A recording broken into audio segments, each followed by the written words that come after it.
রাসূল করিম সাল্লাল্লাহু আলাইহি সাল্লামের জন্মদিন পালন করা সুস্পষ্ট বিদআত। কারণ নবী করিম সাল্লাল্লাহু আলাইহি ওয়াসাল্লাম তিনি কখনো তার প্রতি বছরে জন্মের যে তারিখটা ছিল সে তারিখটাকে কোনোভাবে উদযাপন করেননি, করতে বলেননি। কোনো সাহাবায়ে কেরাম খোলাফায়ে রাশিদিন কারো থেকে বিষয়ে কোনো জাল হাদিসও পাওয়া যায় না। অতএব এরকম একটা বিষয়ে একজন মুসলমান যদি নিজের করণীয় মনে করে এরকম বিষয়কে, তাহলে সেক্ষেত্রে সেটি বিদআত হবে, পরিষ্কার বিদআত হবে, তাতে কোনো সন্দেহ নেই। 12 রবিউল আউয়াল উপলক্ষে বিশেষ কোনো করণীয় নেই, তবে বর্জনীয় আছে। সেটি হলো 12 রবিউল আউয়াল কেন্দ্রিক যে সমস্ত বিদআত হয়ে থাকে, জশ্নে জুলুস, ঈদে মিলাদুন নবী বা অন্যান্য যে সমস্ত আনুষ্ঠানিকতা হয়ে থাকে, নবী জন্মের আনন্দের নামে যে আনুষ্ঠানিকতা হয়ে থাকে, সেটি নবী সাল্লাল্লাহু আলাইহি ওয়াসাল্লামের আদর্শের পরিপন্থী। নবী করিম সাল্লাল্লাহু আলাইহি ওয়াসাল্লাম আমাদেরকে বলেছেন যে ইহুদি খ্রিস্টানরা যা করে তোমরা তাদের সাথে সব সময় ভিন্নতর কিছু করবে, অর্থাৎ ধর্মীয় বিষয় বিশেষ করে তারা যদি কোনো আদর্শ কৃষ্টি কালচারকে ডেভেলপ করে তোমরা সেই পথে হাঁটবে না।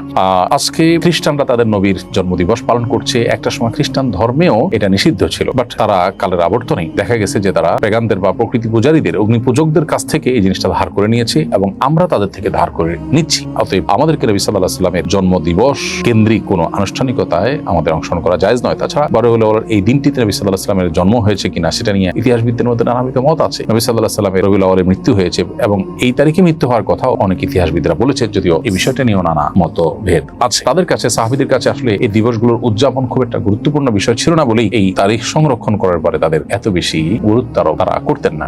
আমাদের যে সমস্ত ভাইরা এগুলো করছেন তারা নবী সাল্লাল্লাহু আলাইহি ওয়াসাল্লামের প্রতি ভালোবাসা থেকেই করছেন। তাদের ভালোবাসার জায়গাটাকে শ্রদ্ধা তো অবশ্যই করি, কিন্তু ভালোবাসা প্রকাশের পদ্ধতি এবং বিদআতের প্রতি ঝুঁকে যাওয়া, এই জায়গা থেকে তাদের সরে আসা উচিত। আল্লাহর খাতিরে, আল্লাহর জন্য, আল্লাহকে সন্তুষ্ট করবার জন্য আমরা তাদেরকে বিনীতভাবে আহ্বান করব।